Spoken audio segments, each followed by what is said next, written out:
PantheonAI presents Circle Surges Past Wall Street Coin, Trump versus Fed, U.S. Steel Sold, and FOMC Decision Day. Welcome to the PAI Morning Briefing, everyone. I'm John from PantheonAI, and it's June 18th, 2025. Good morning. I hope you're all ready to dive into today's market action, because we have quite a bit to cover. Let's kick things off with a quick market overview. Absolutely, John. I'm certainly ready. It feels like there's always something new brewing, doesn't it? It really does. This morning, we're seeing some modest positivity across the major indexes, which is a nice change. The S&P 500 is trading at roughly $6,001 and a little change, showing an uptick of about 0.226%. Meanwhile, the Dow Jones is sitting pretty at approximately 42,310, up by nearly 0.176%. Okay, so a generally green picture there. What about the NASDAQ? And for our crypto enthusiasts, what's happening in that space? Good question, Sarah. The NASDAQ isn't to be left behind, clocking in at around 19,613, moving up roughly 0.443%. For crypto, Bitcoin is hanging in there at roughly $104,426, but it's down a slight 0.158%.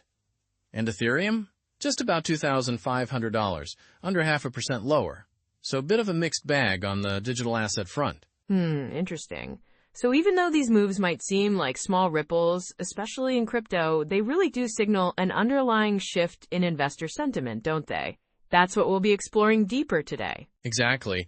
And speaking of those shifts, let's move from the broad market to some of the major trends shaping investor behavior right now. One of the key narratives this week, and it's a recurring one, is the intense focus on stablecoins and digital assets, especially with fresh legislative moves. Oh, you mean Circle Internet? There's been so much buzz around them. I mean, their stock market surge has just been phenomenal. Less than 2 weeks after their IPO, their market cap has already eclipsed nearly half of the S&P 500. That's just wild, John. It really is extraordinary. It speaks volumes about investor confidence in stablecoins and perhaps how federal regulators might be shifting their stance. This kind of performance really fuels discussions about whether traditional finance and digital assets can truly coexist, or if one will eventually, cannibalize the other. Yeah, that's the big question, isn't it? And on a completely different note, another theme we're seeing is the political pressure on monetary policy. Former President Trump has been incredibly vocal lately, and his latest comments have been particularly pointed. He certainly has. He claimed he would, quote, do a much better job than Federal Reserve Chair Powell, especially as the Fed is expected to hold rates steady. This commentary comes at a really crucial time, as market participants are trying to gauge the implications of monetary policy on growth prospects and inflation outlooks. It's a tough spot, right? On one hand, you have the steady guidance from the Fed, but on the other, investor sentiment is definitely being tested by political rhetoric and that underlying uncertainty about long-term economic policy. It's a real balancing act. It absolutely is. And speaking of central banks, Goldman Sachs has also weighed in ahead of today's June FOMC meeting. They're pretty much expecting the Fed to stick to their current policy stance, no imminent moves in interest rates. So caution seems to be the name of the game. It sounds like even with a high degree of uncertainty, the consensus is for the Fed to hold tight, meaning any significant policy shifts might not be on the horizon until much later in the year, maybe even December. That kind of guidance is so critical for investors setting their risk expectations, isn't it? It really helps to manage expectations. Before we dive deeper into some of today's top stories, I'm reminded of a colleague who once joked, I always treat market forecasts like weather reports. You never know if you're going to be caught without an umbrella. While the numbers often imply stability, markets, like those sudden showers, can really surprise us. That's such a good analogy, John. It's true you can have all the data, but there's always that element of surprise. It keeps things interesting, if not a little nerve-wracking sometimes. Indeed. So let's take a deep dive into some of the top stories driving headlines today. First up, we have to talk about Circle Internet's meteoric rise again. It's been nothing short of stunning. The news on repeat today is that less than 2 weeks after its IPO, its market cap has eclipsed nearly half of the S&P 500. This isn't just a statistical fluke, is it? No, not at all. It's a clear indicator that the market is placing significant bets on the future of digital finance, especially as stablecoins continue to gain traction. Investors seem to be saying that while there's always risk with new tech, the potential rewards here are just too hard to ignore. Right, and next we have those ever-controversial remarks coming from former President Trump. His recent comment, "I'd do a much better job," directed at Chair Powell, has really set both the political and financial communities abuzz. On the surface, they might seem like mere political rhetoric, but they really do have real implications, don't they? When high-profile figures publicly question established monetary policy, it injects a huge element of unpredictability into the market. It might even lead some investors to reassess their positions in traditionally stable assets, which is a big deal. It absolutely is, and it hints at that broader contention between political leadership and financial institutions. Of course, no discussion this morning can ignore the anticipation surrounding the Federal Open Market Committee meeting today. As Goldman Sachs pointed out, expectations remain that the Fed will maintain its steady course. And with market sentiment delicately balanced between growth forecasts and inflation concerns, the outlook remains cautiously optimistic. Everyone's watching today's FOMC closely, not just for interest rate guidance, but for those subtle signals the Fed might offer on the timing and magnitude of any future policy shifts. Exactly.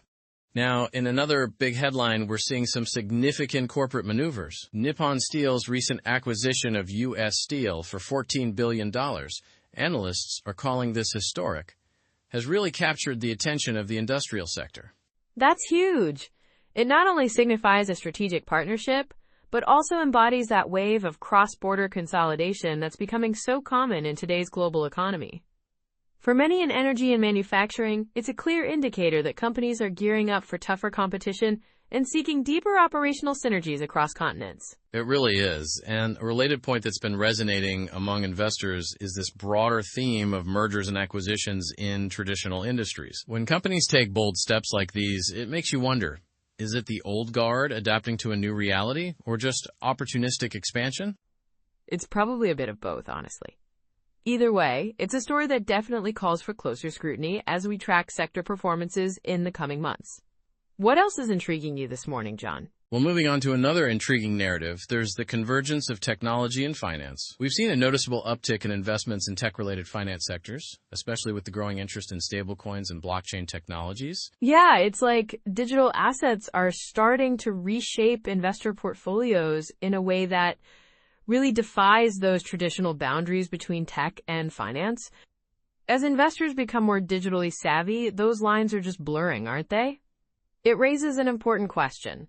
Are we witnessing the dawn of a new financial ecosystem where technology and traditional banking can seamlessly integrate? That's the million-dollar question, Sarah. Also on the radar today, we have a fascinating look into generational shifts in investment preferences. More and more, younger investors seem captivated by gold and cryptocurrencies. It's such a dichotomy, isn't it? Gold, the classic safe haven, especially during uncertainty, and then crypto, with its allure of rapid growth and innovation. This dynamic creates an interesting juxtaposition between stability and volatility within a single portfolio. It's almost like watching someone try to balance on a tightrope, thrilling yet nerve-wracking. Do you think the younger generation is just more comfortable with a little market risk, or are they simply more optimistic about the disruptive potential of digital assets? That's a great point. It could be a bit of both. Another insightful piece comes from our continuing review of major market voices. There have been some interesting remarks by industry experts about how regulatory developments might influence the next phase of market dynamics. Right, with the federal government seemingly acknowledging the importance of stablecoins through Senate bills. There's this expectation that regulatory clarity will pave the way for further innovation in digital finance. While some regulators remain cautious, the overall sentiment suggests we're on the brink of a significant transformation in how digital currencies are perceived and managed. The regulatory landscape, though often a source of uncertainty, could actually soon turn into a leading driver of market stability and growth in the digital realm. Absolutely. And of course, amid all this, we always have to consider the broader global market implications. Global investors are increasingly influenced by events further afield, and recent geopolitical developments have really underscored the interconnectedness of our economic systems. Definitely. Developments in international trade or energy supply disruptions can have ripple effects that extend from the trading floors in New York all the way to industrial sectors in Asia and Europe. It's a fascinating, albeit complex, dance of supply, demand, regulation, and investor sentiment that we constantly monitor. It truly is. Now let's transition to a more detailed sector analysis, starting with technology. The tech sector remains a robust engine of growth, particularly as investors remain intrigued by the forefront of financial innovation and digital transformation. And with firms like Circle Internet leading the charge, the convergence of technology and finance isn't just a niche market anymore. It's a mainstream narrative. We're seeing a surge of venture capital and IPO enthusiasm, plus a broader acceptance of blockchain's transformative potential. Even with the volatility, the long-term trend suggests the digital revolution is only gaining momentum. Disruption is the norm, and there are endless stories challenging our preconceived notions of value. Well said. Looking at energy and manufacturing, that recent acquisition of U.S. Steel by Nippon Steel really reflects a wave of industrial consolidation. This isn't just about one company buying another. It's a strategic realignment, underlining how traditional industries are preparing to compete globally. And the energy sector, too, is feeling the heat as companies explore alternative fuels and sustainable methods. In both cases, the interplay of advanced technology and time-tested industrial practices is opening up new frontiers for innovation. This blending of tradition and modernity is definitely something investors should watch closely. Absolutely. And in the finance arena, the Federal Reserve's guidance continues to be a central theme. With the expectation of unchanged interest rates and the market's cautious optimism, financial institutions are treading lightly yet intelligently. They're really preparing for a scenario where the regulatory environment will gradually adapt to both traditional and digital financial systems. It's a huge balancing act, requiring both stability and nimbleness. I've heard some joke that the Fed's approach is like driving a car in cruise control on a bumpy road, but honestly, measured policy can often be more reassuring than erratic moves, especially in uncertain economic climates. That's a great way to put it, Sarah. Last but not least, our expert insights and predictions for the day center on the idea that innovation and regulation are set to dance a complex tango. On one hand, investors are rewarded for embracing digital innovation as evidenced by Circle Internet's strong performance. But on the other hand, caution is definitely warranted as political and regulatory headwinds, like the strong words from Trump and those ongoing debates in Washington, remind us that all progress comes with its share of challenges. As we look ahead, a key question for all of us is, how will regulatory frameworks evolve in response to these disruptive technologies? And are investors truly prepared for the potential volatility that might accompany such rapid changes? Those are excellent questions to ponder. Looking globally, the market implications extend far beyond U.S. borders. In Europe, central banks are equally cautious, and in Asia, especially in manufacturing and tech hubs, there's an air of cautious optimism. Economic policies in those regions often provide early signals for global markets. With supply chains constantly adapting to geopolitical shifts, every announcement, every policy update could send a ripple through the global financial system. It just reinforces that keeping an eye on international developments is just as important as tracking domestic news for investors. It really is, Sarah. Now, I'd like to circle back to our earlier discussions on major market announcements and add a couple of expert tidbits. Analysts believe the current market environment is one where prudent risk management coupled with strategic positioning could yield substantial benefits. For instance, investors who've diversified their portfolios across both traditional sectors and emerging digital platforms appear well positioned to weather short-term fluctuations. It's like sailing a boat through choppy waters on a day that promises both sunshine and sporadic gusts. Having the right mix of sail and rudder can make all the difference. That's a perfect analogy. I know sometimes these discussions can get a bit heavy. Don't worry, I promise there'd be a few moments of humor along the way. I once heard someone say, I tried to explain market trends to my grandmother. She told me she preferred weather patterns, because at least with them you can always check the forecast. That's hilarious and so true. While our forecasts might not always be as predictable as the weather, there's an undeniable charm in trying to navigate these turbulent economic seas while keeping a smile on your face. Absolutely. So, as we wrap up this comprehensive news roundup, here are a few thought-provoking questions for you, our valued listeners. What do you think is the next big disruption in the finance sector? Will it be another digital asset? Or will a traditional industry surprise us with innovative transformation? And how will political narratives, like the one we've seen coming from former President Trump, shape investor behavior in the short term?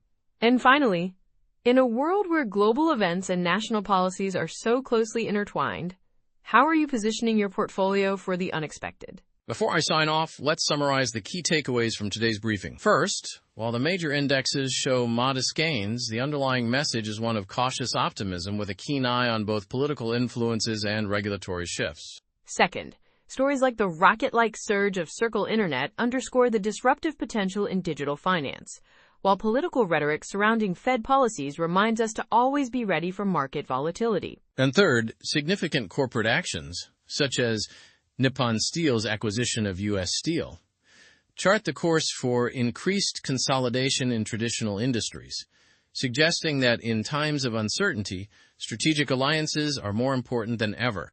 Finally, whether you're investing in tech, energy, or finance, the global implications of today's market news remind us that the world economy is a finely tuned, interdependent ecosystem where every decision counts. As we look toward tomorrow, keep in mind that innovation and regulation will continue to shape the financial landscape. I encourage you to think critically about these trends and consider how they might influence your investment strategies in the weeks and months ahead. Remember, learning shouldn't feel like a full-time job. Consider this conversation a chance to challenge your perspectives and refine your approach to the ever-changing world of finance. That's a great point, John. It's all about continuous learning and adapting. Exactly. Thank you for tuning in to today's PantheonAI Morning Briefing, your information co-pilot guiding you through these dynamic market waters. I appreciate your time and hope that our discussion today gives you not only clarity, but also a few moments of levity amid the sometimes turbulent markets. Be sure to come back for the next episode tomorrow, and don't hesitate to reach out with your questions to our trusted AI co-pilot. Until next time, keep your eyes on the market and your mind open to opportunity. Have a great day and happy investing. Pantheon AI, your information co-pilot. Because learning shouldn't feel like a full-time job. Take care and see you next time.